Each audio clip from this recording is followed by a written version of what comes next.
নমস্কার, কলকাতা কনভোজের তরফ থেকে আমি অর্ণিক বসাক এবং ক্যামেরায় রয়েছে সাক্ষ্য মিত্র। প্রথম এপিসোড নিয়ে আমরা চলে এলাম আপনাদের কাছে। সাথে আজকে রয়েছে স্বর্ণাভ মুখার্জি। স্বর্ণাভ, কেমন আছো তুমি? হ্যাঁ, আমি ভালো আছি। তুমি কেমন আছো? এই চলে যাচ্ছে। তো আজকে যেই বিষয়টা নিয়ে আমরা হাজির হয়েছি এখানে, এখন একটা খুব খারাপ পরিস্থিতির মধ্যে দিয়ে আমরা প্রত্যেকটা মানুষই চলেছি। আর বলতে গেলে মানে আমি ঠিক জানি না যে ব্যাপারটাকে কিভাবে আমরা কোপ আপ করবো, ব্যাপারটার সাথে কিভাবে আমরা প্রসিড করবো। আমরা সবাই তো চাইছি জাস্টিস, উই ওয়ান্ট জাস্টিস।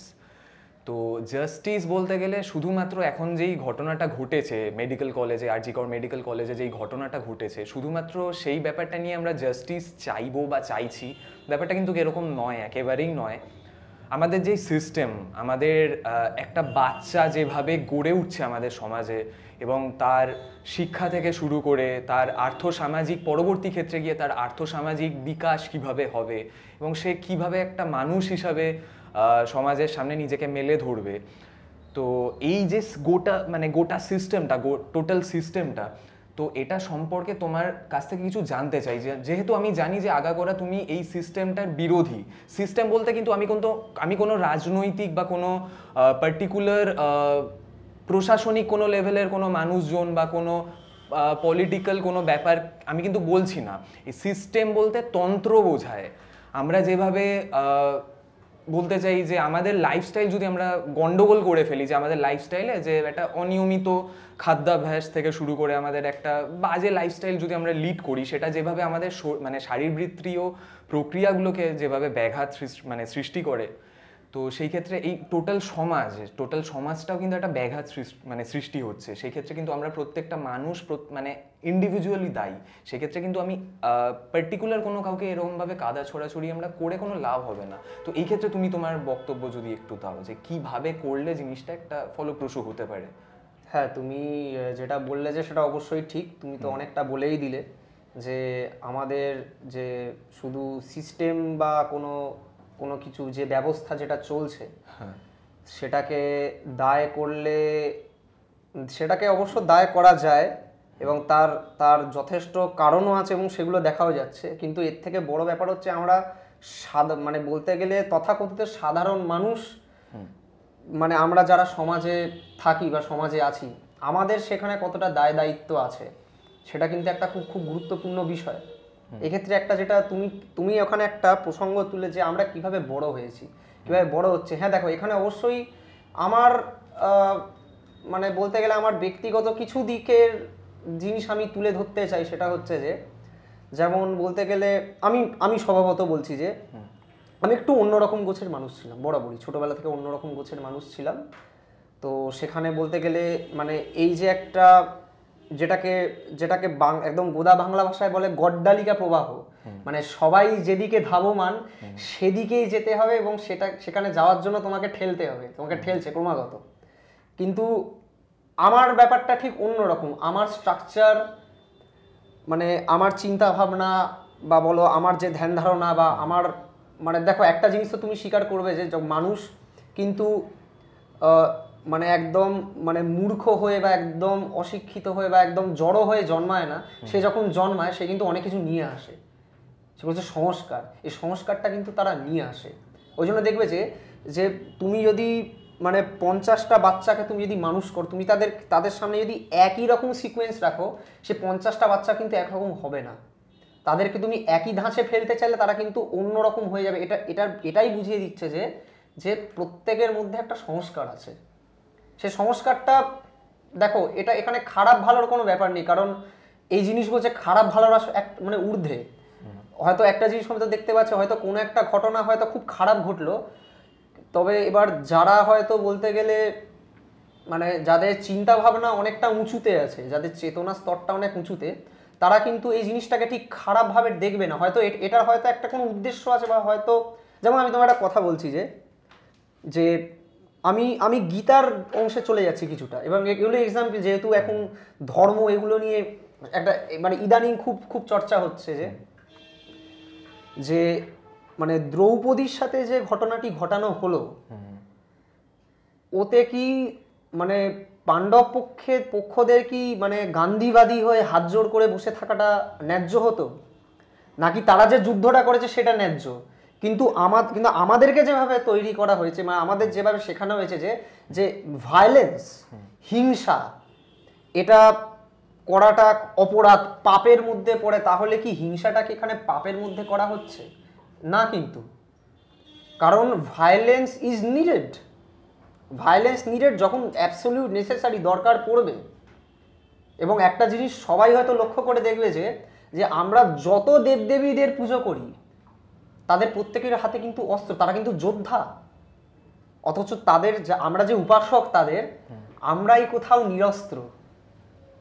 সেটার কি মাসুল কি আজকে আমাদের দিতে হচ্ছে না কোনো রকম ভাবে? এই যে এত সাংঘাতিক, দেখো অপরাধ শূন্য সমাজ গড়া সম্ভব নয়, কোনো কালেই ছিল না। কেন? তাহলে মহাভারতের যুগে হলো, কিন্তু সত্য যুগ ছিল, তখন সত্য যুগ ছিল না, ভুল করছি, তখন ত্রেতা দাপর যুগ ছিল।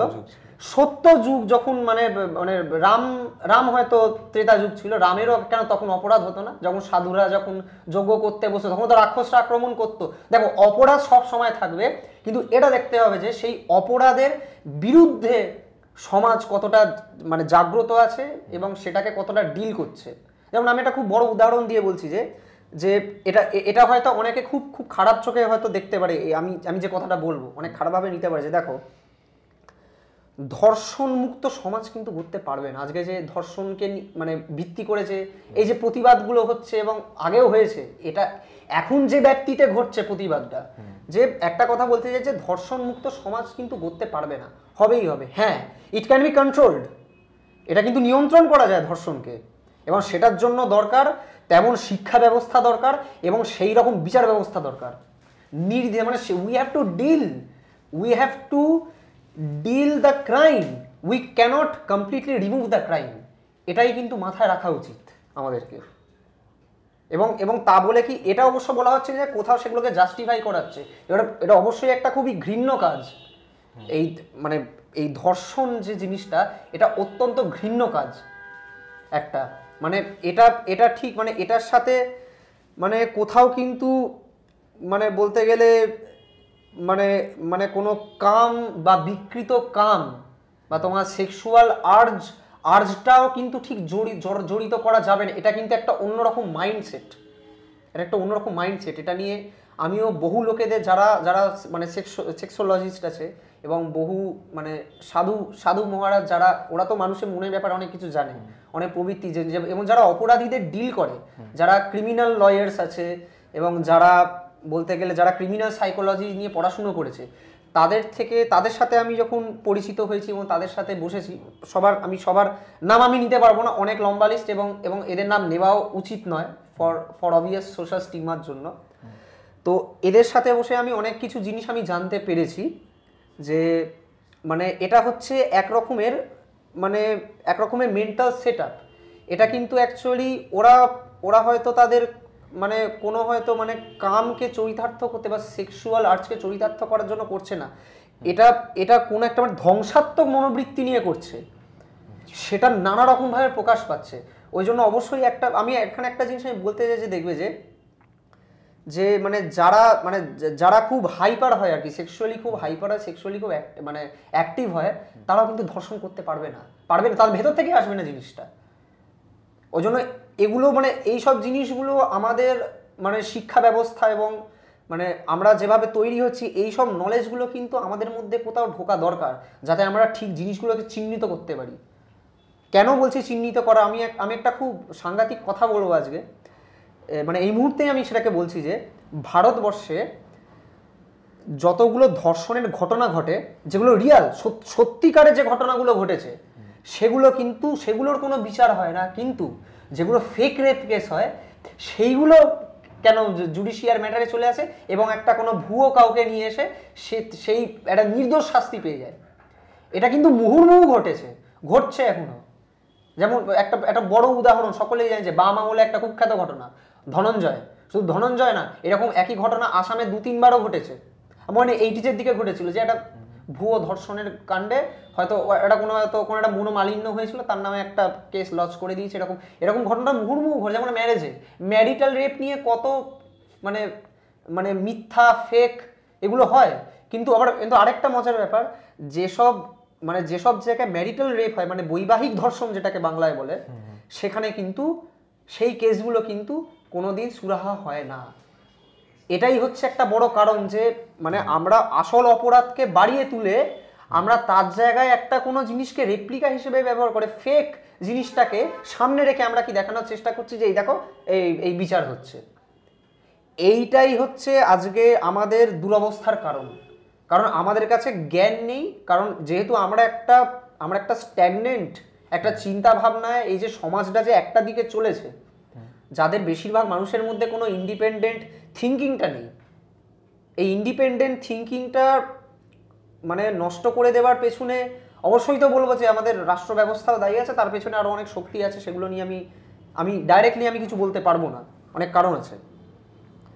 তা তা এই আর কি ব্যাপার। তো আশা করি তুমি ব্যাপারটা ঠিক বুঝতে পেরেছো, মানে মানে কিভাবে মানে আমাদেরকে যে একটা ধরাছোঁয়া ছকের মধ্যে বেঁধে দিচ্ছে, সেই ছকটা যে অ্যাকচুয়ালি একটা কত সেলফ ডিস্ট্রাকটিভ জিনিস, তো সেটাই আজকে কিন্তু দেখা যাচ্ছে সমাজে। তো আচ্ছা, বুঝলাম ব্যাপারটা। আরেকটা জিনিস আমার জিজ্ঞাসা রয়েছে যে দেখো, আমাদের যে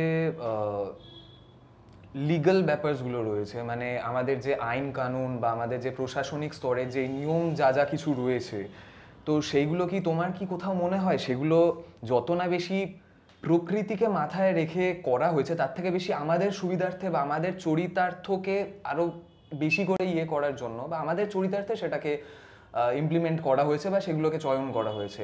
আমার মনে হয় কোথাও গিয়ে যে প্রকৃতির যে নিয়ম রয়েছে সেগুলোই সর্বময়, এবং তার উপরে কিন্তু কোনো মানুষ কেন, কোনো জীব বা কোনো নিয়মই খাটে না। এবং আমাদের এই যে আইন, সেই আইন ব্যবস্থা এবং আইনের নিয়ম বা সংবিধানের নিয়মগুলো যদি প্রকৃতিকে মাথায় রেখে, ধরো আমি বিশ্বাস করি যে আমাদের মানে আমরা যেহেতু মানুষ, আমরা একাধারে যেমন মানব তেমনভাবে আমাদের মধ্যে একটা দানবীয় সত্তাও কাজ করে।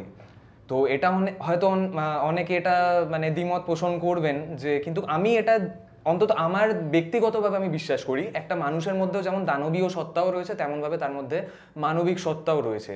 তো এটা কিভাবে মানে দানবীয় সত্তাটাকে দমন করা যায় এবং মানবীয় সত্তাটাকে মানে সামনের দিকে এগিয়ে আনা যায়, এটা কিভাবে করা যেতে পারে এখনকার সামাজিক পরিপ্রেক্ষিতে আর কি? তুমি যে প্রশ্নটা করলে অনিকদা, সেটাতে আমি আসার আগে আমি একটা উদাহরণ দেব, এবং এই উদাহরণটা খুবই সুন্দর আসলে। এটি মানে আমি একজনের কাছে যাই, যে মহারাজের কাছে যাই, ওনার আশ্রম মুর্শিদাবাদে। তো উনি আমাকে মানে আমরা তো অনেকজন বসে থাকি, তো উনি আমাদের একটা উদাহরণ দেখিয়ে বলেছিলেন যে দেখ, যে অ্যাডলফ হিটলার আর ঋষি অরবিন্দ, কিন্তু অরবিন্দের মধ্যে যে শক্তিটা ছিল সেটা কিন্তু প্রায় একই। কিন্তু এখানে একটা জিনিস দেখতে হবে যে একজনের মধ্যে কিছুটা দানবীয় সত্তা ছিল এবং একজনের মধ্যে কিছুটা আধ্যাত্মিক সত্তা ছিল। দেখো ব্যাপারটা ঠিক, দেখো শক্তি কিন্তু নিউট্রাল। আমাদের মধ্যে যে সত্তাটা থাকে, সে সত্তাটা কিন্তু আসলে একটা নিউট্রাল। এবং তুমি এখানে আরেকটা শব্দ মানে ব্যবহার করলে, সেটাকে আমিও মানে আগে মনে করতাম যে হ্যাঁ আমাদের মধ্যে, এবং যেমন শক্তি অনেক কিছু সৃষ্টিও করতে পারে। তো এখানে একটা জিনিস বলার মানে উনি আমাকে যেটা বলেছিলেন যে দেখো, বিশেষ করে দেখো অনেক কিছু চাইলে সেভাবে প্রকাশ্যে বলা যায় না, কারণ এইসব জিনিসগুলো তো মানে একজন মানে প্রশিক্ষণের আন্ডারে, কারণ এই জিনিসগুলো ঠিক সার্বজনিক হওয়াটা উচিত নয়, মানে এগুলো একটু সাধনার বিষয় আর কি। এবং সাধনাটা বলবো যে মানে সাধনা সবাইকে করতে হয়, এবং সবাই মানে সেটা বিভিন্ন রকম প্রক্রিয়া, কেউ পড়াশোনার মধ্যে, সবটাই সাধনা। তো ওই সাধনাই হচ্ছে যে সেই শক্তিটাকে আমরা কিভাবে ব্যবহার করব, কোন দিকে আমরা নিয়ে যাব, এটাই হচ্ছে ব্যাপার। ওই চালনাটা, যে শক্তি যে চালনা, আমাদের মধ্যে যে শক্তির চালনা, সেটাকে আমরা কোন অর্থে আমরা নিয়ে যাব। তো এটাই হচ্ছে এখানে মানে মূল যে ব্যাপারটা তুমি যেটা বললে, তুমি যে প্রশ্নটা বলতে চাইছে, যে এটাই হচ্ছে কারণ যে আমাদের মধ্যে অবশ্যই মানে মানবীয় সত্তা আছে, দানবীয় এবং মানবীয় না, এর ওপরে দৈবিক সত্তাও আছে এবং ঈশ্বরত্বও আছে, সেটা আরো অনেক উঁচুতে, সেটা অনেক হায়ার স্ট্র্যাটাতে। কিন্তু অবশ্য আমাদেরকে এবং ব্যাপারটাকে সেই চিন্তা ভাবনাটা আমাদের মধ্যে আসা, প্রত্যেকের মধ্যে আসা উচিত যে আমরা অ্যাকচুয়ালি আমরা কে, আমরা কোন জায়গায় দাঁড়িয়ে আছি, মানে আমরা কোন স্থিতিতে আছি সেই বিষয়ে কনসাসনেসটা যতক্ষণ না আসবে ততক্ষণ কিন্তু মানুষের মধ্যে মানে নিজেকে যে মানে নিজের যে কোয়ালিটিটাকে মানে উন্নত করা, কোয়ালিটিটাকে বিল্ড আপ করা, সেটা কিন্তু সম্ভব নয়। মানে মানে মূল দেখো, আমাদের না মূলে যেতে হবে আমাদের। মানে ব্যাপারটা কি, মানে এটা মানে প্রতিবাদী সত্তা আমাকে তুমি বলেছো, ঠিক আছে, আমি তোমরা বলে থাকো না, আমি নিজেকে সেটা মনে করি না, কারণ মানে প্রতিবাদী জিনিসটা একটা অন্য মাপের। প্রতিবাদী একমাত্র ওই যারা বিপ্লবীরা ছিলেন স্বদেশী যুগে, যারা মানে সে নেতাজি সুভাষচন্দ্র বসুই বলুন, যে ঋষি অরবিন্দের কথা বললাম, এমনকি অ্যাডলফ হিটলার, অনেকে ছিলেন, লেনিন ছিলেন, এমনকি রবীন্দ্রনাথ ঠাকুর কম প্রতিবাদী ছিলেন না। রবীন্দ্রনাথ ঠাকুর অনেক কিছু করেছে। এই যে মহাপুরুষরাই হচ্ছে মানে সত্যিকারের প্রতিবাদী। আমরা আমরা প্রতিবাদী হতে, আমরা হয়তো দু একটা সামান্য জিনিস সমাজের কি চলে সেটা নিয়ে আমরা খুব হম্বি করছি, লাফাচ্ছি, এটা ঠিক প্রতিবাদ? আমি তো এটা ঠিক প্রতিবাদ বলবো না। প্রতিবাদের একটা অন্যরকম ধরন আছে। যেমন আমি তোমাকে একটা খুব সুন্দর উদাহরণ দিচ্ছি, চে গাভেরার নাম শুনেছো তো? তো চে গাভেরা একদিন একটা মানে একটা আঁকার একটা প্রতিযোগিতা বসিয়েছে। সেই আঁকার প্রতিযোগিতার একটা টপিক ছিল যে বিপ্লবের ছবি আঁকো। অনেকে অনেক রকম ছবি এঁকেছে। তো সেখানে একটা মেয়ে একটা ছবি এঁকেছে এমনভাবে যে একটা ফুল ফুটে উঠছে। এটাই তো একটা প্রতিবাদ, এটাই তো একটা বিপ্লব। ওই যে তাকে যে প্রকাশ করছে, একটা প্রকৃতির মধ্যে যে গড়ে উঠছে, এটাই তো বিপ্লব। এই যে তুমি যে প্রকৃতি বললে, প্রকৃতির মধ্যেই তো বিপ্লব হচ্ছে। বিপ্লব মানে কিন্তু রাস্তায় নেমে শুধু গুন্ডামো মস্তানি করা নয়। এই একই কথা কিন্তু লেনিনও বলে গেছেন। লেনিন বলেছেন যে বিপ্লব শুধু বন্দুক দিয়ে হয় না, গোলাপ ফুল দিয়েও বিপ্লব হয়। এই কথাটা অনেকে যারা এখানে যারা বামপন্থীরা যদি এখানে থাকেন শুনবেন, তারা এই জিনিসটাকে দেখবে। আমি কিন্তু ফ্যাক্ট দিয়েই কথা বলছি এখানে, মানে এবং আমার যদি ফ্যাক্টে ভুলও হয় অবশ্যই সেটাকে জানিয়ে রেখো, কারণ আমি চাই না কোনো ইনফরমেশন কাউকে মিসলিড করুক, এবং সেটা আমি যথেষ্ট একটু খেয়াল রেখে সে কথাগুলো আমি তুলি। তো ওই আর কি, যে এটাই হচ্ছে প্রতিবাদী হবার যে সংজ্ঞা, যে ইটস কনস্ট্যান্টলি চেঞ্জিং, মানে চেঞ্জ হচ্ছে। কারণ তুমি আরেকটা জিনিস দেখো না, গৌতম বুদ্ধকে আমরা দেখলে কি মনে করি যে এটা খুব শান্তশিষ্ট মানুষ, খুব না। তুমি ভাবো ওই সময় ওর এগেনস্টে মানে মানে দেখো, কথাটা বলতে গেলে আমার মানে একটু অসুবিধা হবে সাজাতে, যে ব্যাপারটা কি, যে ওই যে অত কম সময়ের মধ্যে অত বড় একটা অর্গানাইজেশন তৈরি করে দেওয়া এই প্রচলিত মতধারার বিরুদ্ধে, সেই লোকটা কি কখনো খুব নরম মাপের হতে পারে? তার মধ্যে নিশ্চয়ই একটা খুব তেজি একটা সাংঘাতিক ব্যাপার ছিল। তারপরে অবশ্য মানে সেটা মানে গৌতম বুদ্ধ মারা যাওয়ার পরে বৌদ্ধ ধর্ম অনেক তার মধ্যে অনেক রকম করাপশন ঢুকতে শুরু করে।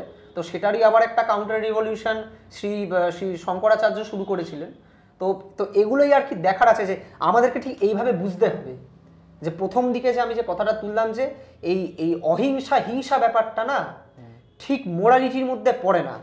যখন যেটা দরকার এবং অ্যাবসলিউট নেসেসারি, তখন সেটা করতেই হবে। ওই জন্য তো গীতাতে এখন তো মানে বলতে গেলে মানে যাকে আমরা আমাদের তথাকথিত নাকি জাতির জনক বলে মনে করি, যত আমি ওনাকে মনে করি না, তিনি তো সবাইকে ওই একটা কথা দিয়ে ভুলিয়ে রেখেছিলেন, যে গীতার একটা কথা, যদি ওটা অর্ধেক বলা হয়, যে ধর্ম অহিংসা পরমো ধর্ম বলা হয়, কিন্তু তার পরের লাইনটা কিন্তু মানে খুব শয়তান বুদ্ধিতে, আমি শয়তান কথাটাই ব্যবহার করছি, শয়তান বুদ্ধিতে সরিয়ে দিয়েছে। সেটা হচ্ছে ধর্ম হিংসা তথাই বাচ, যে অহিংসা, শান্ত অহিংসভাবে থাকাটা কিন্তু প্রকৃত ধর্ম। কিন্তু ধর্ম রক্ষার্থে আমাকে কিন্তু অস্ত্র হাতে তুলতে হবে। আজকে সেইখান থেকে কিন্তু আমরা ওই যে ফিলোসফিটা থেকে কিন্তু আমরা অনেকটা সরে গেছি। যেমন আমি তোমাকে বলছিলাম যে যত দেবদেবীদের আমরা পুজো করি,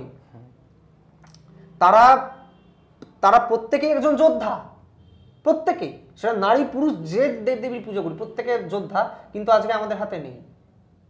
যেমন আমি তোমাকে আরেকটা উদাহরণ দিচ্ছি, যে স্বাধীনতা সংগ্রামীদের মধ্যে বেঙ্গল ভলেন্টিয়ার্স, যে মানে আত্মত্রাণ সমিতি, এর মধ্যে একজন ছিলেন, ওনার নামটা এক্স্যাক্টলি মনে পড়ছে না, সম্ভবত আমি না ওটা ওটা পুলিন বিহারী দাস হবেন কি ওরকম, মানে উনি কি, আমি জানি না, এটা এটা যদি কেউ জেনে থাকে পরে আবার যদি পরে কথা আমি এটাকে এটা নিয়ে আমি আবার একটা অন্য অন্য দিন এটা নিয়ে বলা যাবে। যে উনি একটা খুব দারুণ কথা বলেছিলেন যে যে অস্ত্র হচ্ছে আমাদের উপাস্য, উপাচার নয়, এবং উপাস্যকে ত্যাগ করা পাপ। মানে বুঝে নাও ব্যাপারটা, অস্ত্র হচ্ছে আমাদের উপাস্য, সেই উপাস্যকে, কোনো জিনিস যেটা উপাস্য সেটা ত্যাগ করলে পাপ, উপাচার নয়। এটা কিন্তু মারাত্মক কথা বলেছিলেন। এবং এবং আরেকটা বলতে হয়েছে ওই পুলিন বিহারী দাস আরেকটা খুব সুন্দর কথা বলেছিলেন যে if government can't help you then be your own government. সরকার যদি তোমাকে না বাঁচাতে আসে তাহলে নিজেই নিজের সরকার গড়ো। এবং এবং এবং এবং এবং প্র্যাকটিক্যাল দেখো তাদের কি মানে কর্মকাণ্ডগুলো ছিল সেই সময়। আজকে এই যে একটা কথা বলতেই নেই, এই যে ধর্ষণের ঘটনা যেটা ঘটেছে, আজকে যেটা ঘটেছে, এখন তো মুহুর্মুহু ঘটছে। এবং এটা শুধু আরজি কর নিয়ে নয়, এই আরজি করে এরকম বহু ঘটনা ঘটেছে যেগুলো তো আমরা জানিও না। এবং যারা ওখানে যারা ডাক্তারি করে বা করে তাদের মুখ থেকে শোনা যায় যে এটা নাকি 20-30 বছর থেকে এরকম অনেক অনেক মানে এর থেকে অনেক ঘৃণ্য কাজ হয়ে আসছে, সেগুলো যেহেতু মিডিয়ার সামনে মানে প্রকাশ্যে আসছে না। তাহলে এবং এবং এগুলো যদি, এইসব ঘটনা যদি স্বদেশী যুগে ঘটতো, এতদিনে লাশ পড়ে যেত, জাস্টিস এমনিই হয়ে যেত। যেমন আমি একটা উদাহরণ দিচ্ছি যে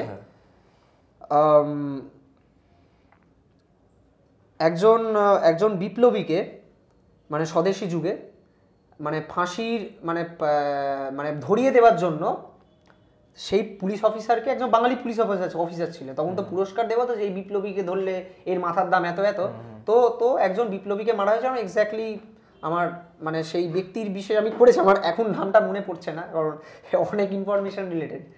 তো তো যেটা কলকাতার যেটা সার্পেন্টাইন্স লেন আছে, যেটা ওই হিন্দ সিনেমার ওই আশেপাশের অঞ্চলে, বউবাজার অঞ্চলে সার্পেন্টাইন্স লেন আছে।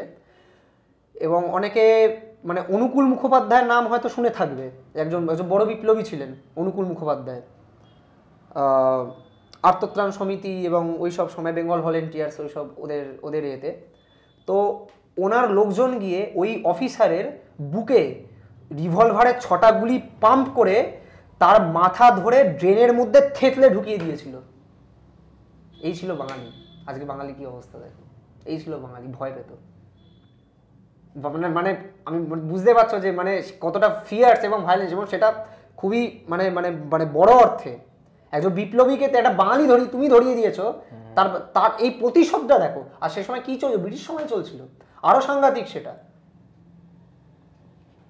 মানে আমরা কি ছিলাম শুধু ভাবো, জাস্ট ইমাজিন আজকে বাঙালির কি অবস্থা।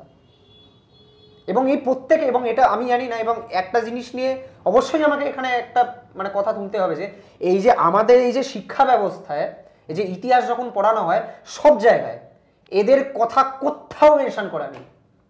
সব জায়গায় শুধু গান্ধী স্মৃতি, সব জায়গায়। আর শুধু ওই কয়েকজন আর কি, যাদেরকে আমি তো স্বাধীনতা সংগ্রামী মনেই করি না, একদম মনে করি না। এরা প্রত্যেকে ছিল সুবিধাবাদী, প্রত্যেকে। মানে যাদের নাম আমরা জেনে আসি, নামগুলো তুলছি না, দর্শকরাও আপনারাও আপনারাও জানেন আমি কাদের কথা তুলছি। এটা প্রত্যেকে আমরা আসল যারা লড়েছে, আমরা ক্ষুদিরাম বোসের কথা জানি, কিন্তু এরকম যে হাজার হাজার ক্ষুদিরাম ছিল তাদের কথা আমরা জানি না, ভুলিয়ে দেওয়া হয়েছে। যেমন এখানে আরেকটা উদাহরণ আমি দিচ্ছি যে ঢাকায় একটা বিধ্বংসী মানে দাঙ্গা লেগেছিল, বিধ্বংসী। সেখানে ব্রিটিশরা মানে হিন্দুদের কাছ থেকে শেষ মানে ওদের মানে সমস্ত জিনিসপত্র নিয়ে গেছে যাতে তারা রিটালিয়েশন না করতে পারে। সেখানে বিনয় বোস বলে একজন ছিলেন, এবং বিনয় বোসের সাথে একজন মহিয়সী বিপ্লবিনী, যিনি একজন নারী ছিলেন, তার সাথে দেখা হয়েছিল। তো তিনি ওনাকে অনেক কিছু বলেছিলেন যে আমাদেরকে কিভাবে লড়াই করতে হবে, বিপ্লব কি করে করতে হবে, সেটা নিয়ে একটা দারুণ সংজ্ঞা বলেছে। সেটা নিয়ে আমি একদিন অবশ্যই, যেটা বলছি আমি অন্যদিন আসবো। এবার ও 4-5 জন ছেলেকে জোগাড় করে মানে একজনের কাছে গিয়ে বলল যে আমায় কিছু পুরনো শাড়ি দিন। সেই পুরনো শাড়ির মধ্যে পেতলের বল রেখে সেটাকে জড়িয়ে ওই 4-5 জন মিলে হাজার হাজার দাঙ্গাকারীদেরকে মানে মেরে বার করে দিয়েছে। ভাবতে পারছো এই ছিল, এই জিনিস, এই ইতিহাসগুলো পড়ানো হয় না, এগুলো পড়ানো হয় না। একটা জিনিস আমি পার্সোনালি দেখেছি যে কৈশোর বয়সের হোক বা বিভিন্ন বাচ্চা বয়সী বলতে পারেন আপনারা, যে শিশুদের ওপর বিভিন্ন ধরনের অত্যাচার করে তারা একটা আত্মতুষ্টিতে বিচরণ করেন। লাইক ব্যাপারটা এরকম যে হয়তো কোনো ছোট বাচ্চা রয়েছে, তাকে হয়তো কৈশোর বয়সের কেউ চিমটি কাটছে, তার পেছনে একটু খোঁচা মারছে, ইয়ে করছে, সে যখন কেঁদে উঠছে সেই জিনিসটাকে তারা একদম মন থেকে উপভোগ করে। মানে এমন নয় যে ব্যাপারটা তার মধ্যে হুট করে এসে গেছে, এরকম না, তার মধ্যেই ইনবিল্ড জিনিসটা রয়েছে। এটা আমি অনেক ক্ষেত্রে দেখেছি। এছাড়াও আপনারা বিভিন্ন সময় দেখে থাকবেন যে হয়তো বাস বা ট্রেনে আমরা বিভিন্ন সময় যাতায়াত করি, তখন হয়তো কোনো পকেট মার ধরা পড়েছে, তো যার হয়তো পকেটমারি হচ্ছিল সে হয়তো সে হয়তো ধরেছে চোরকে, প্লাস তার আশেপাশে আনুষঙ্গিক যারা রয়েছে তারাও ধরেছে, এবং ফ্রিতে, যেটা বলে না ফ্রিতে কেউ এসে আশেপাশ থেকে মেরে চলে যাওয়া, তারা হয়তো ব্যাপারটা সম্পর্কেই ওয়াকিবহল নন যে কি আদতেও হয়েছে। হয়তো দেখতে পাচ্ছেন তারা যে কাউকে একটা ধরে মারা হচ্ছে, তারা অ্যাজিউম করে নিচ্ছেন যে একটা চোর ধরা পড়েছে, এবং এসে একদম উদমভাবে একদম মেরে তাকে চলে যায় আর কি। তো এই একটা জিনিস আমার মনে হয় এর পেছনে একটা বিশাল বড় ব্যবসায়িক কারণ রয়েছে। ব্যবসায়িক কারণ কেন বলছি, যে প্রত্যেকটা জিনিসের মধ্যে একটা খোরাকি বিষয়বস্তু থাকে, যেমন মোবাইল ফোন হতে পারে, যেমন এই যে আমি বললাম যে ছোট বয়সের কেউ এরকম কোনো শিশুর প্রতি এরকম অত্যাচার করে সে হয়তো আত্মতুষ্ট হচ্ছে, তো এই জিনিসটার মধ্যে একটা খোরাকি বিষয়বস্তু কিন্তু রয়েছে। তো এই খোরাকি বিষয়বস্তু থেকে আমার মনে হয় যে একটা বিকৃত মানসিকতার তৈরি হয় আমাদের মধ্যে। তো এইটা নিয়ে আমি ওর থেকে কিছু জানতে চাই, এই জিনিসটা থেকে আমরা কিভাবে মুক্ত হতে পারি। অনিকদা, তুমি একটা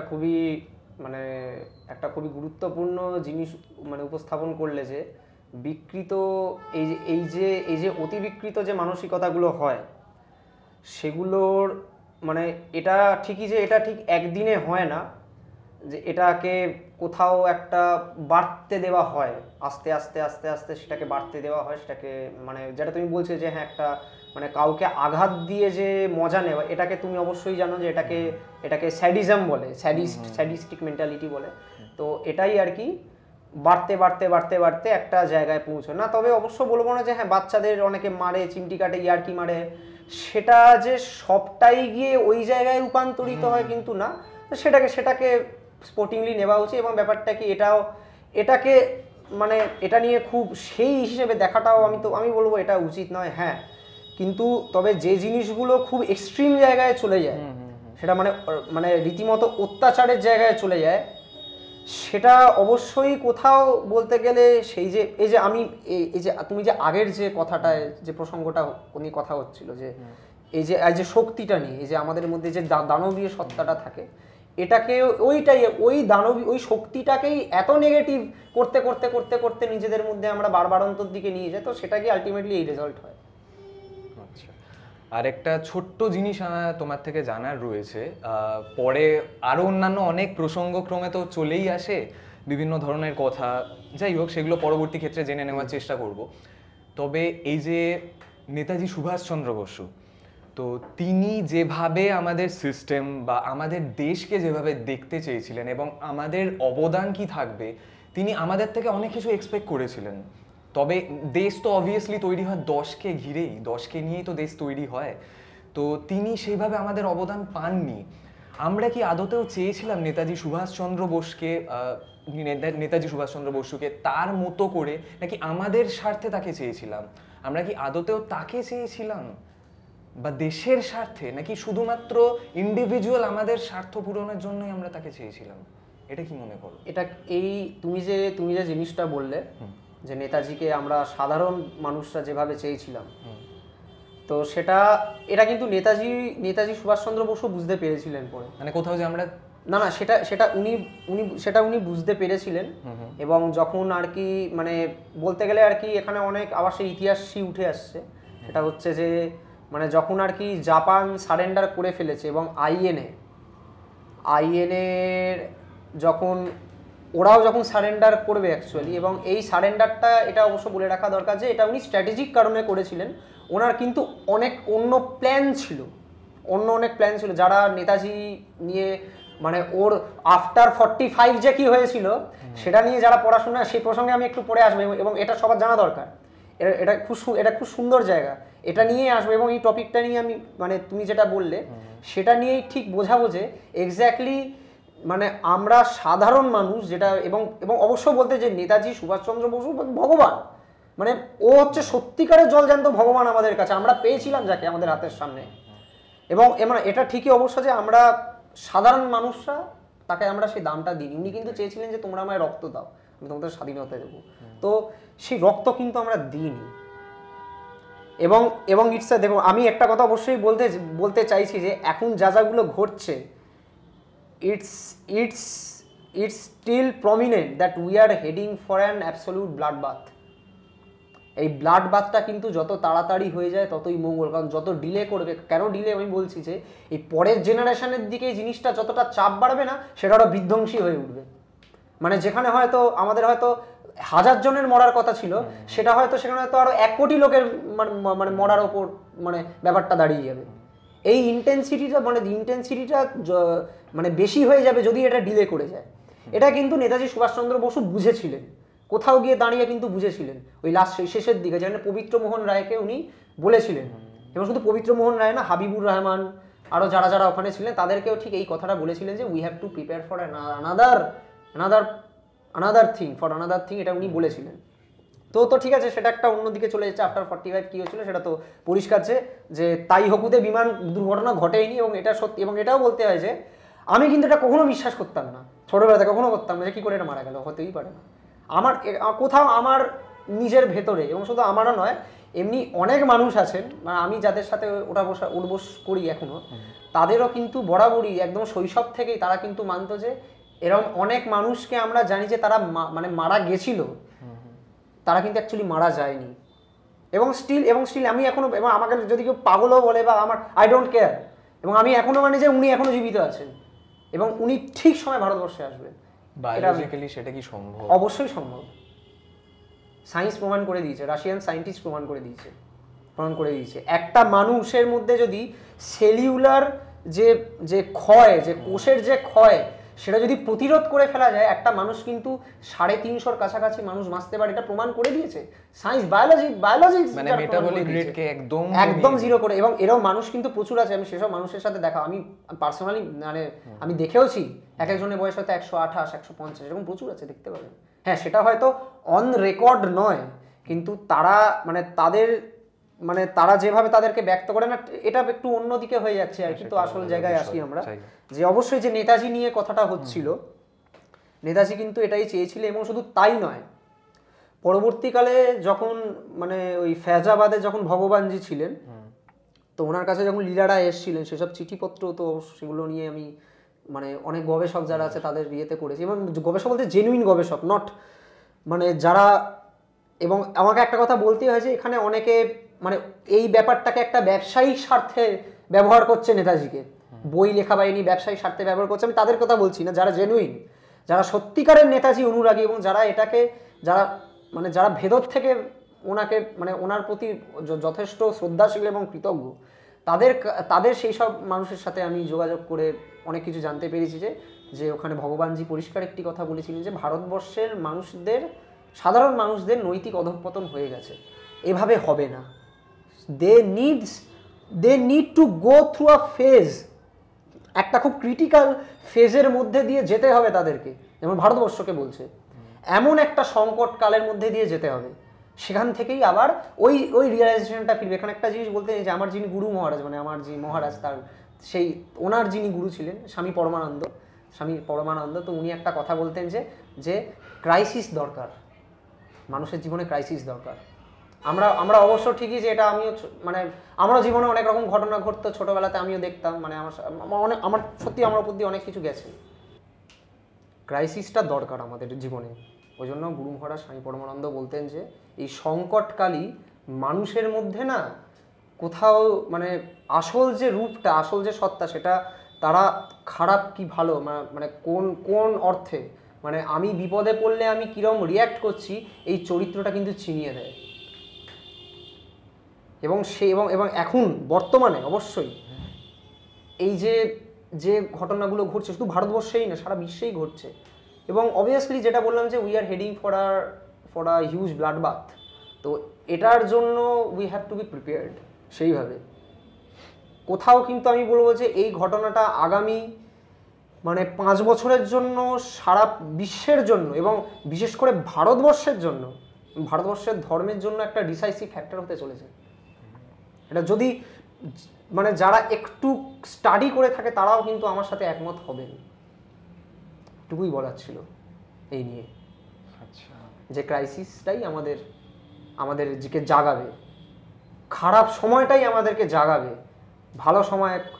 ভালো সময় তো আমরা মানে লেথার্জিক হয়ে গেছি বলতে গেলে, তথাকথিত ভালো সময়, যেহেতু এটাও ভালো সময় বলা যাবে না। সংকটকালই আমাদের মূল্যবোধ জাগাবে এবং তাই হচ্ছেও সেটা দেখা যাচ্ছে, হচ্ছেও। তো অসংখ্য ধন্যবাদ তোমাকে, তুমি তোমার মানে মূল্যবান সময় আমাদেরকে দিলে এবং এত মূল্যবান বক্তব্য রাখলে তোমার।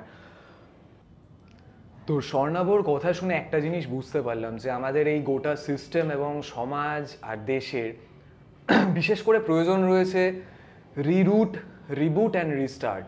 এই যে গোড়ায় পচনটা লেগেছে না, এটাকে একদম সমূলে উৎখাত করতে হবে। তার জন্য রিবুট করতে হবে এবং রিস্টার্ট করতে হবে। জানি না কতটা পসিবল, এবং আমাদেরই জাস্টিস আনতে হবে।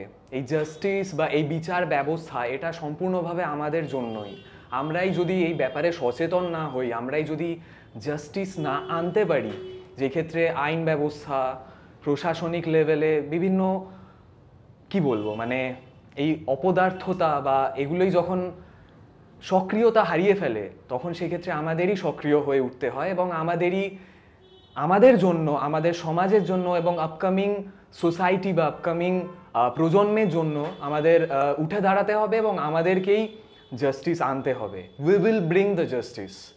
এবং আরেকটা ছোট্ট জিনিস আমি বলতে চাই, আমাদের পরবর্তী প্রজন্ম যাতে এই জাতীয় জিনিসগুলো তাদেরকে ফেস করতে না হয়, এবং অবশ্যই অতি অবশ্যই এই প্রজন্মের নতুন যে প্রজন্ম আসবে তাদের থেকেই কেউ পুলিশ আধিকারিক হবেন, কেউ আইনি বিশেষজ্ঞ হবেন, কেউ বিভিন্ন প্রশাসনিক লেভেল থেকে শুরু করে বিভিন্ন রকম কর্মের মধ্যে তারা যাবেন। তারা যাতে সঠিকভাবে মানুষের মতো মানুষ হয়ে উঠে আসতে পারেন এবং একটা সুব্যবস্থা গড়ে উঠতে পারে, তার জন্য আমাদেরই ব্রতী হতে হবে এবং আমাদের ভবিষ্যৎ প্রজন্মের জন্যই আমাদেরকে উঠে দাঁড়াতে হবে। এবং এটা যদি আমরা না করি, আমাদের জন্য এক চূড়ান্ত বিপর্যয় অপেক্ষা করে রয়েছে। তো এটাই বলার ছিল। এবং যদি সম্ভব হয়, স্বর্ণাভর একটি ইউটিউব চ্যানেল রয়েছে মেমিউ স্পটার বলে, তো অবশ্যই আপনারা চ্যানেলটি সাবস্ক্রাইব করবেন, লাইক করবেন এবং শেয়ার করবেন, এবং ওর চ্যানেলের লিঙ্ক আমাদের ডেসক্রিপশানে দেওয়া থাকবে। এবং আমাদের এই নতুন চ্যানেলটাকেও আপনারা যথাসম্ভব ভালোবাসা দেবেন এবং লাইক শেয়ার সাবস্ক্রাইব অতি অবশ্যই করবেন। এবং আমাদের চ্যানেল কলকাতা কনভোসকে যথাসম্ভব আপনারা শেয়ার করবেন, লাইক করবেন এবং সাবস্ক্রাইব করবেন, এবং আপনাদের মূল্যবান বক্তব্য দিয়ে জানাবেন যে আপনাদের কেমন লাগছে আমাদের কন্টেন্ট, এবং আপনারা পরবর্তী ক্ষেত্রে কী ধরনের কন্টেন্ট চাইছেন, কাকে চাইছেন আমাদের এখানে, কি টাইপের কনভারসেশন আপনারা চাইছেন, অতি অবশ্যই আপনারা জানাবেন। আপনারা আমাদের চ্যানেলের পাশে থাকুন, সাথে থাকুন। আপনাদের সাথে দেখা হচ্ছে পরবর্তী প্রতিবেদনে। নমস্কার।